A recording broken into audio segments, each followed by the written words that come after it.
Perkenalkan, nama saya Messi Tania dari kelas 4B8 dengan NIM 2206 1102 0568. Di sini saya akan memenuhi tugas mata kuliah Sistem Pengendalian Manajemen laporan 4 dengan judul Pendesainan Pengendalian Struktur Manajemen.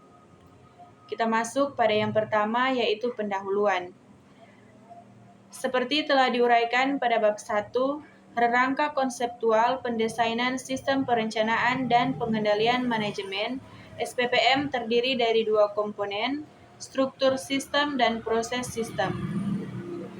Dalam bab ini diuraikan rangka konseptual pendesainan struktur SPPM.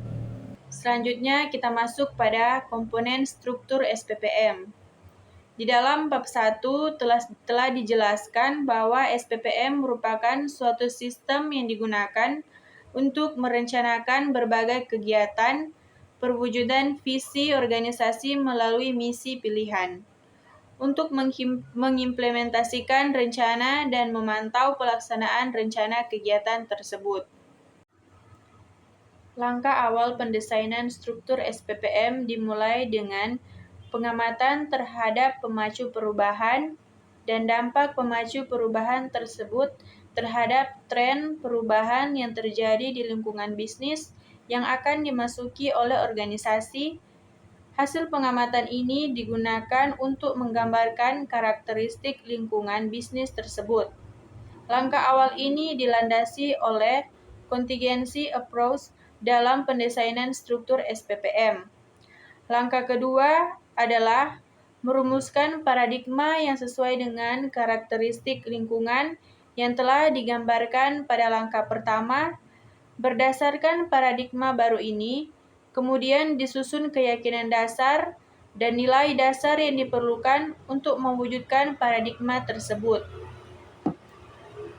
Langkah ketiga adalah mendesain struktur SPPM berdasarkan mindset yang telah dirumuskan pada langkah kedua. Dengan pendekatan human capital, struktur SPPM didesain untuk melepaskan seluruh potensi modal manusia organisasi, mengarahkan dan memfokuskan potensi tersebut ke pencapaian visi organisasi. Selanjutnya yaitu struktur organisasi. Struktur organisasi menggambarkan pengorganisasian modal manusia untuk memanfaatkan sumber daya organisasi dalam mewujudkan tujuan organisasi.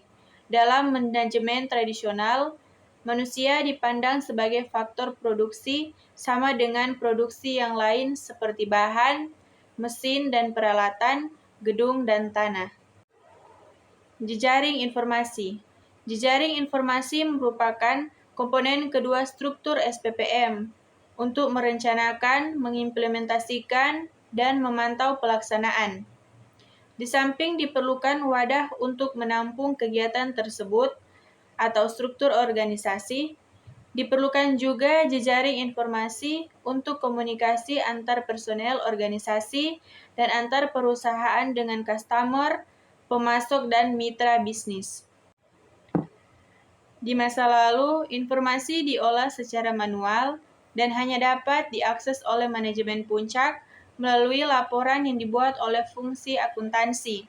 Dengan demikian, jejaring informasi hanya diorientasikan untuk menyediakan informasi bagi manajemen puncak untuk memungkinkan mereka menjalankan bisnis perusahaan.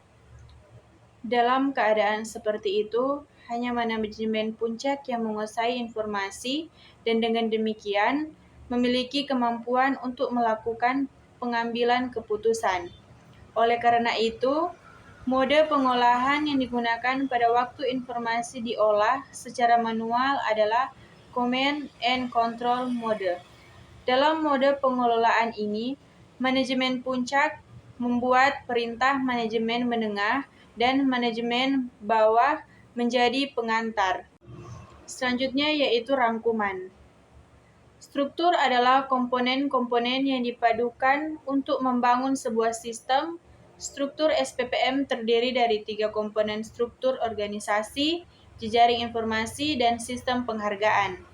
Bab ini menguraikan rangka konseptual pendesainan struktur SPPM dengan menggunakan contingency approach dan human capital, komponen-komponen yang membentuk struktur SPPM di bab 10 sampai dengan bab 18. Baiklah, sekian materi yang saya paparkan. Terima kasih.